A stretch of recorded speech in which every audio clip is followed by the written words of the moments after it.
नमस्कार दोस्तों, good morning.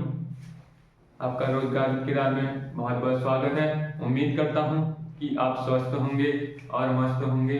आज कई दिनों के बाद और क्लास जारी रहेगी, तो बीच में किन्हीं कारणों से क्लास बंद थी। तो दोस्तों, आज से हम पढ़ने जा रहे हैं, इसके बारे में पढ़ेंगे अकबर के मुगल साम्राज्य के बारे में। जो अधूरा छोटा था उनको हम पूरा करेंगे, ठीक है। मुगल साम्राज्य के बारे में, अकबर के बारे में हम कुछ जानकारी लेंगे।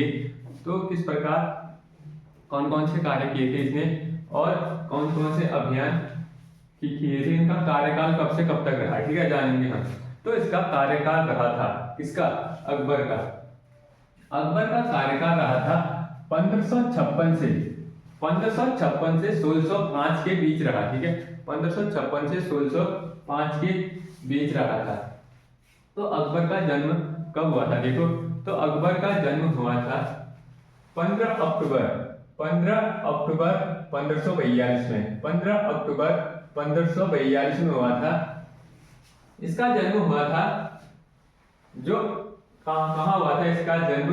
अमरकोट में हुआ था, ठीक है। अमरकोट वर्तमान पाकिस्तान में है। अमरकोट कहाँ है? अमरकोट वर्तमान पाकिस्तान में है। इसका जन्म स्थान, अकबर का जन्म स्थान अमरकोट पाकिस्तान में, सिंध प्रांत में, ठीक है। जो राणा वीर साल के महल में हुआ था। अकबर का जन्म हुआ था राणा वीर साल के महल में हुआ था, ठीक है। राणा वीर साल के महल में हुआ था। तो इसका बचपन का नाम क्या था? अकबर का बचपन का नाम जलाल अर्श, ठीक है, जलाल अर्श आसियानी। जलाल अर्श आसियानी अकबर का बचपन का नाम हुआ करता था। बचपन में इसको जलाल अर्श आसियानी कहते थे, ठीक है। किसको? अकबर को। मध्यकालीन में, जो मध्यकालीन युग में, ठीक है, मध्यकालीन युग में सबसे बड़ा शासनकाल किसका था? अकबर का ही था, ठीक है। अकबर का ही शासनकाल सबसे बड़ा शासनकाल माना जाता है, सबसे बड़ा शासनकाल माना जाता है। तो इसका पालन पोषण, अकबर का पालन पोषण किसने किया? अकबर का पालन पोषण किया था, अकबर का पालन पोषण किसने किया था? सुल्ताना बेगम ने किया था। तो सुल्ताना बेगम कौन हुआ करती थी? सुल्ताना बेगम अकबर की चाची हुआ करती थी, ठीक है। अकबर की चाची हुआ करती थी। उसी ने क्या किया? उसी ने अकबर का रखना, पालन पोषण किया, ठीक है। अकबर का पालन पोषण किया। तो अकबर की शादी कराते हैं, ठीक है। अकबर की शादी किससे हुई थी? तो पहली शादी हुई थी रुकैया बेगम से, रुकैया बेगम से, ठीक है। रुकैया बेगम से शादी हुई थी। 1551 के बीच शादी हुई थी, ठीक है। 1551 के बीच रुकैया बेगम से अकबर की शादी हुई थी। तो अकबर को युवराज का घोषित किया गया। युवराज किसे बोलते हैं? राजा के बाद, ठीक है, राजा का उत्तराधिकारी जो बनने की सोचता है यह होता है, ठीक है। उत्तराधिकारी उसे युवराज कहते हैं, ठीक है। राजा के बाद में जो उसके बाद का, ठीक है, कार्यकाल संभालता है उसे उत्तराधिकारी बोलते हैं, ठीक है। उत्तराधिकारी या युवराज काम करता है, ठीक है। उसके बाद तो 1555 में किसको युवराज घोषित कर दिया गया। अकबर को 1555 में युवराज घोषित कर दिया गया था, युवराज घोषित कर दिया था। तो अकबर का शिक्षक, टीचर कौन था? ठीक है, अकबर का शिक्षक जो उसे पढ़ाता था, लिखाता था, ठीक है। जो अब्दुल लतीफ थे ना, अब्दुल लतीफ अकबर के शिक्षक थे, ठीक है। पूछेंगे कि अकबर का शिक्षक कौन था? अकबर का शिक्षक था अब्दुल लतीफ था, ठीक है। अब्दुल लतीफ अकबर का शिक्षक हुआ करता था। अब्दुल लतीफ अकबर का शिक्षक हुआ करता था। तो ये क्या थे? अकबर का राज्य अभिषेक कहाँ हुआ था? अकबर का राज्य अभिषेक प्रथम बार, ठीक है, अकबर का राज्य अभिषेक हुआ था पंजाब के गुरदास जिले के, पंजाब में गुरदास जिला पड़ता है, गुरदास जिले के कालानौरा में हुआ था, ठीक है। कालानौर में हुआ था। किसका राज्य अभिषेक? अकबर का। कब हुआ था? 1556 में हुआ था। 1556 1556 में हुआ था, ठीक है। तो ईंटों का सिंहासन था, वहीं पे किसका, अकबर का राज्याभिषेक किया गया, राज्याभिषेक किया गया। तो इसने अब कौन कौन सी लड़ाई लड़ी थी इसके बारे में हम कुछ चर्चा करेंगे, ठीक है। पानीपत की दूसरी लड़ाई, पानीपत की दूसरी लड़ाई किसके बीच हुई थी और कब हुई थी, ठीक है। पानीपत की दूसरी लड़ाई हुई थी 5 नवंबर 1556 हेमू वर्सेस अकबर के बीच हुआ था, हेमू वर्सेस अकबर के बीच हुआ था, ठीक है। हेमू वर्सेस अकबर के बीच हुआ था। इसमें कौन जीता था पानीपत की दूसरी लड़ाई में, इसमें अकबर जीता था, ठीक है। इसमें अकबर जीता था, हेमू को हराकर, ठीक है, अकबर जीता था। तो इसके बाद इसमें कौन था जो अकबर का साथी था, कौन हुआ करता था, तो बताएंगे अकबर का साथी जो युद्ध लड़ा था हेमू और अकबर के तो बीच था। इसका संरक्षक कौन हुआ करता था, इसका संरक्षक तो उसी ने यह युद्ध लड़ा था। तो बताएंगे कि यह कौन था जो अकबर का संरक्षक था, आप कमेंट में बताएंगे, ठीक है। तो इसके बाद हुआ था 1556 से 1560 के बीच, 1556 से 1560 के बीच अकबर का संरक्षक कौन था, अकबर का संरक्षक मैंने बताया कि अकबर का संरक्षक कौन था, ठीक है। अकबर का संरक्षक आप बताएंगे अकबर का संरक्षक कौन था। तो इसके बाद हुआ 1560 से 1562 के मध्य यह क्या हुआ था, पेटिकोट, ठीक है, पेटिकोट प्रथा, यह पर्दा शासन कहा जाता था। इसमें क्या हुआ, इसके बीच ये हुआ कि यह राजा काम नहीं करता था, ठीक है, बैठा रहता था ज्यादातर काम नहीं करता था, ठीक है, बैठा रहता था। कौन, अकबर। तो इसके बीच यह 2 साल लगभग 2 सालों का कार्यकाल इसका बहुत बुरा था, ठीक है, बहुत अच्छा नहीं था। इसके बीच इसने कोई काम नहीं किया, ये बैठा रहता था, महिलाओं के बीच बैठा रहता था, ठीक है, महिलाओं के बीच बैठा रहता था। इसे पर्दा प्रथा या पेटिकोट शासन कहा जाता है इन 2 सालों पे, ठीक है। 1560 से 1562 के बीच को, ठीक है, 1560 से 1562 के बीच के शासनकाल को। अब इसने प्रमुख कार्य कौन कौन से कार्य किए थे, ठीक है, अच्छे कार्य इसके जो छुटाए थे। इसने, ठीक है, 1562 में हरमदल से मुक्त कराया था, ठीक है। हरमदल किसे बोलते हैं, जो राजाओं की सेवा के लिए महिला भेजी जाती थी, ठीक है, राजाओं की सेवा के लिए जो महिला भेजी जाती थी तो उनको खत्म किया या मुक्त किया, उससे मुक्ति किया, ठीक है, उससे मुक्त किया। अब महिलाएं राजाओं की सेवाएं नहीं करेंगी, ठीक है, मुक्त किया, हरमदल को समाप्त किया था। और 1562 में बाल विवाह, जो बचपन में बच्चों की शादी कर देते थे, ठीक है, महिलाओं की शादी पहले ही कर दी, बचपन में ही करा दी जाती थी, वो भी खत्म किया। और इसने सती प्रथा दास प्रथा बंद करा दी गई। सती प्रथा मतलब उसके पति मरने के बाद उसको चिता में जला दिया जाता था, ठीक है, चिता में जला दिया जाता था।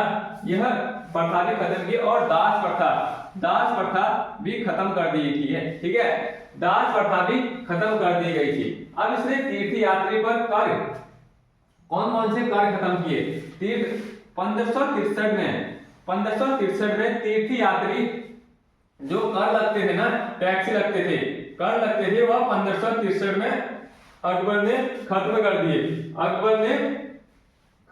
जो तीर्थ यात्री घूमने फिरने के लिए जो यात्री जाते थे, टैक्स दिया करते थे, ठीक है, वह टैक्स नहीं लिया जाएगा, वह टैक्स खत्म कर दिया गया, ठीक है। कहीं ब्राह्मण के लिए कोई व्यक्ति जाता है मंदिर में, ठीक है, तीर्थ यात्रा के लिए, वह टैक्स नहीं लिया जाएगा। अब जजिया कर हुआ था 1564 में जजिया कर समाप्त कर दिया था। गैर मुसलमानों से लिया जाने वाला यह कर भी समाप्त कर दिया था, ठीक है, यह कर समाप्त कर दिया था। तो गैर मुसलमानों से यह एक टैक्स लिया जाता था, इसको भी खत्म कर दिया था। ठीक है, अब इसने कार्य क्या क्या किए थे? 1575 में एक इबादत खाना बनाया। ठीक है, इबादत खाना बनाया। ठीक है, इबादत खाना बनाया। वर्तमान में इबादत खाना का है, इबादत खाना आगरा में। ठीक है, आगरा में है। ठीक है, आगरा में है इबादत खाना। फतेहपुर सीकरी किसने बनाई बोलेंगे? फतेहपुर सीकरी बनाई अकबर ने। और इबादत खाना किसने बनाया? इबादत खाना कब बनाया? इबादत खाना बनाया 1575 में। 1575 में इबादत खाना बनाया। ठीक है, इबादत खाना बनाया और फतेहपुर सीकरी बनाई। ये दो कार्य किए थे। इसे सुलह एक कुल की नीति अपनाई। सुलह एक कुल की नीति अपनाई। इसमें क्या होता था? सुलह एक कुल की नीति अपनाई। तो इसमें ये हुआ करता था कि जैसे सभी वर्गों के लोग आकर यहाँ पर क्या क्या करते थे? सभी वर्गों के लोग आकर कोई भी काम को अच्छा कार्य बनाने के लिए सुलह ये सलाह देते थे। ठीक है, यह कार्य कैसे किया जाए, यह कार्य कैसे किया जाए, जो अन्य विभागीय कार्य होते हैं ना, यह कार्य कैसे किया जाए। तो सुलह समझाकर यह सुलह एक कुल की नीति अपनाई। किसने? सुलह एक कुल की नीति अपनाई अकबर ने। ठीक है, अकबर ने यह नीति अपनाई और अनुवाद विभाग की स्थापना, इसने अनेक विभागों की जो स्थापना की थी। ठीक है, इसने अनुवाद विभाग मतलब जो भाषाई आधार पर फ्रेंच हो गया, अफगानी हो गया, बहुत से भाषा में जो भाषा में लिखी जाती थी कि पुस्तकें लिखी जाती थी, उसका अनुवाद कराने में इसका सहायक था। ठीक है, अनुवाद की स्थापना कराई थी। किसने? अकबर ने कराई थी। ठीक है, अनुवाद विभाग की स्थापना करवाई थी। तो हो गया। और 1582 में दीन ए इलाही की स्थापना की। दीन ए इलाही की स्थापना की। ठीक है, दीन ए इलाही की स्थापना की। अब इसके बाद हुआ था अकबर ने क्या किया? मनसबदारी प्रथा शुरू की। तो मनसबदारी प्रथा कब शुरू की गई थी? मनसबदारी प्रथा की गई थी 1575 में शुरू की गई थी। ठीक है, 1575 में मनसबदारी प्रथा शुरू की गई थी। अब आ गया क्या? आ गया हम नीचे पे। ठीक है, इसके नीचे आएंगे हम एकमात्र। ठीक है, अकबर के शासनकाल के समय, अकबर के शासनकाल के समय एक ही हिंदू सम्राट हुआ करता था, हिंदू राजा हुआ करता। कौन था? हिंदू राजा बीरबल था। ठीक है, बीरबल था। अकबर के शासनकाल के टाइम एक ही हिंदू राजा था। कौन था? जो बीरबल था। 1582 में 10 साला प्रथा शुरू की गई। किसने करवाई? 10 साला प्रथा शुरू करवाई थी। यह टोडरमल ने कराई थी। क्या? टोडरमल ने की थी। 10 साला प्रथा क्या होता है? यह 10 सालों तक एक प्रथा चलाई जाती थी। 10 सालों के बाद। ठीक है, 10 सालों के बाद एक प्रथा चलाई जाती थी। अब अकबरनामा। ठीक है, अकबरनामा को पढ़े हैं आईनी ए अकबरी। अकबरनामा को ही आईनी ए अकबरी भी बोलते हैं। यह लिखा था अबुल फजल ने। ठीक है, अबुल फजल ने अकबरनामा या आईने अकबरी। इसके कार्यकाल के दौरान ही भित्ति चित्रकला का प्रयोग भी किया गया। ठीक है, भित्ति चित्रकला का प्रयोग अकबर के समय प्रथम बार प्रचलित हो गई। ठीक है, अकबर के कार्यकाल में ही पहली बार जो प्रचलित हुई थी। क्या?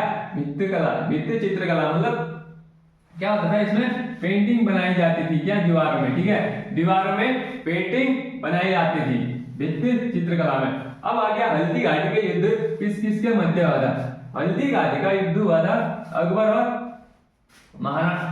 महाराणा प्रताप के बीच। महाराणा प्रताप के बीच हल्दी घाटी का युद्ध 24 जून 1576 में हल्दी घाटी का युद्ध हुआ था। ठीक है, हल्दी घाटी का युद्ध हुआ था।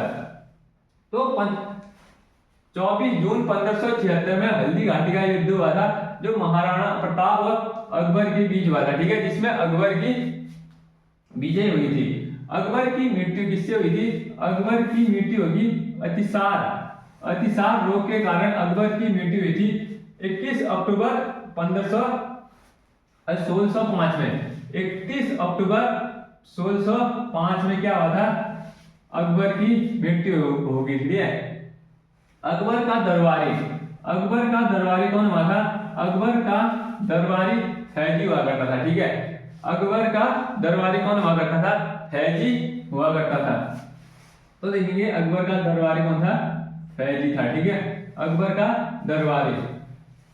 तो इसमें हमने छोटे छोटे फैक्ट आपको बता दिए हैं। ठीक है, इसमें हमने छोटे छोटे फैक्ट अकबर के बारे में बता दिए हैं।